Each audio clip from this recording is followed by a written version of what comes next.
Pretendo abordar essa reflexão em torno de três ângulos distintos, a saber, universidade e mediação de conhecimento, universidade e marketização de conhecimento e universidade e pandemização.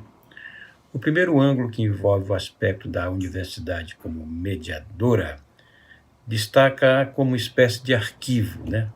Um arquivo que reúne saberes para ser disponibilizados, que são produzidos nas suas próprias fronteiras, né? E isso nos faz evocar uma metáfora, ou seja, a universidade é a espécie de um bem que é operada por seus carteiros, né, os professores, enquanto executores dessa mediação, né? Os professores são aqueles que colocam no circuito da sociedade conhecimentos que a universidade produz. Espécie de uma caixa de tesouro que expõe na sua vitrine a sua informação, né, dizendo para nós, aqueles todos que estão em torno dela, aqui estão os mestres, os nossos serviços, os professores, os estudantes, os laboratórios, os arquivos, e nos dirige um convite. Vamos fazer em companhia?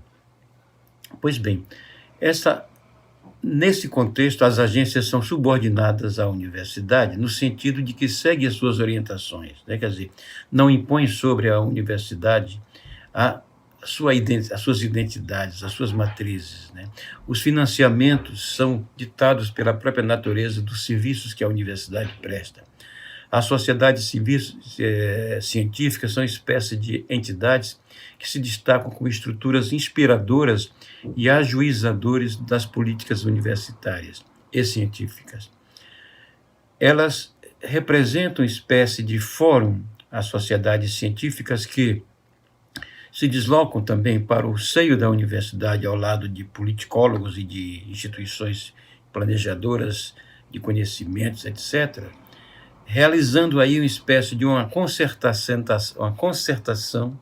que se volta justamente para oferecer à sociedade conhecimentos que são aí agenciados.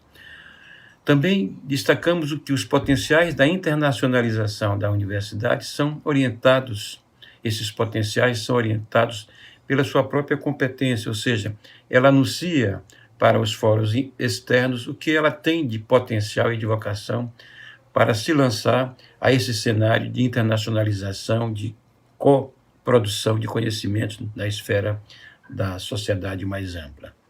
E, fundamentalmente, a universidade é a espécie de uma organizadora de contato e de intercambiabilidade de sentidos. Significa dizer, por outras palavras, que ela detém um processo próprio, uma cultura distinta, a agenciar as suas possibilidades de contato e de comunicação com a sociedade.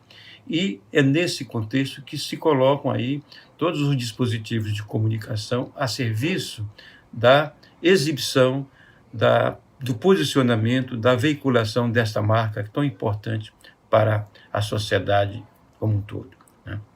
Bem, como o item 2, Universidade e Marketização do Conhecimento, nós queremos destacar um outro patamar que talvez seja que a torne, digamos assim, contemporânea dos momentos da mediatização.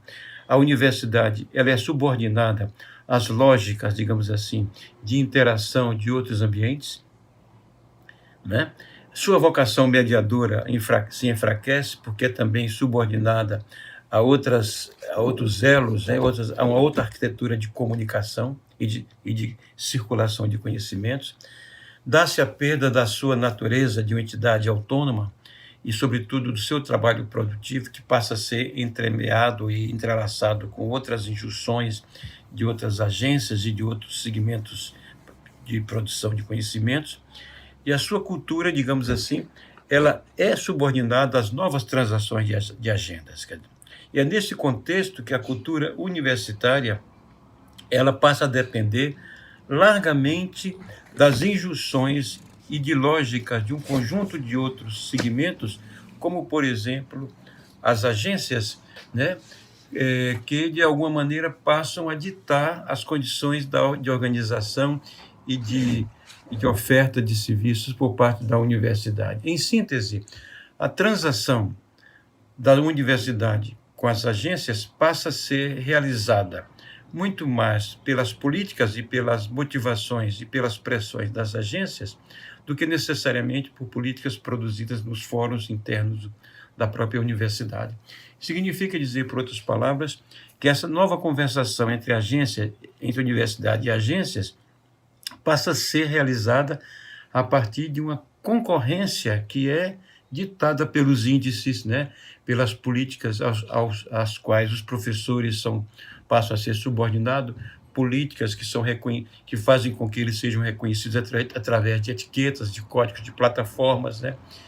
E as qualidades de excelências, digamos assim, são definidas por performance de índices igualmente, quer dizer, não mais por currículos construídos na interface entre acadêmicos, né, mas através de uma pressão que as agências, enquanto instituições equidistantes aos princípios universitários, passam a ditar normas sobre as regras do seu modo de existência.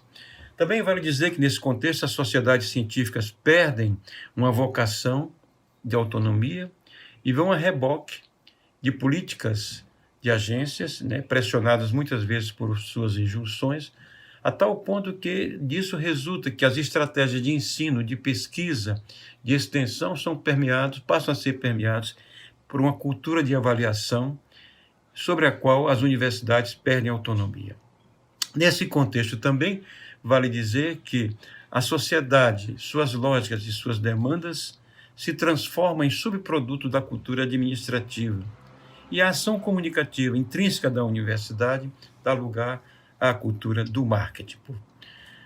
Como terceiro aspecto da nossa reflexão, destacamos a universidade à deriva de conjunturas e injunções que independem das suas rotinas e são conjunturas complexas, como, por exemplo, aquilo que emana da pandemia. E nós estamos chamando isso a universidade à deriva da pandemia. O que é que seria? Seria como edificar este ambiente ou um outro ambiente de prestação de serviço, de vinculação com a sociedade, contemplando uma ecologia que emerge da pandemia. Como reorganizar o ambiente e seu potencial de interação. Como ensinar e o que ensinar no contexto desprovido de contatos, como é o contexto da pandemia. Como unir conhecimentos e tecnologias com a desorganização suscitada pela pandemia.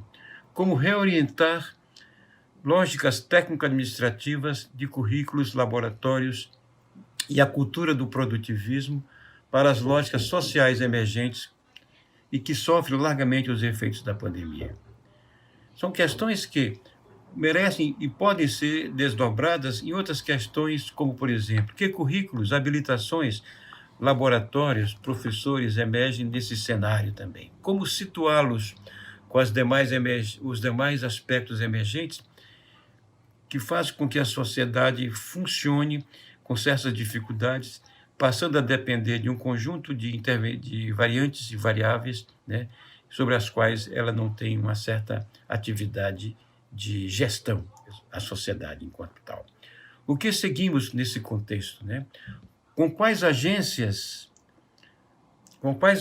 digo melhor, as universidades e agências operam nessa sociedade em meio a um caos, a uma insegurança, a uma incerteza, como essa situação das pandemias. O que seguimos? Automatismo das plataformas ou vozes que se enunciam de lógicas sociais emergentes, fazendo demandas que necessariamente não estão em convergência com lógicas das agências, lógicas de instituições que trabalham com planejamentos que certamente estão aquém ou além das conjunturas emergentes, das dificuldades que se situam nesse quadro pandêmico, portanto. Então, esses três cenários têm a ver com a nossa exposição, na medida em que situa a universidade em três momentos comunicacionais, né? Ela como instituição de mediação, como instituição a reboque de processos de marketização, e ela como uma instituição que interroga o que fazer, interroga do seu próprio destino, das suas estruturas, no contexto em que a ambiência como um todo sofre reveses estruturais, psicológicos, biológicos, de outra ordem, e que fazem com que os serviços que a sociedade empresta ao ambiente sejam questionados do ponto de vista do seu destino e das suas potencialidades. É essa a nossa questão que pretendemos conversar com esse grupo no contexto desse seminário. Muito obrigado. Bom dia.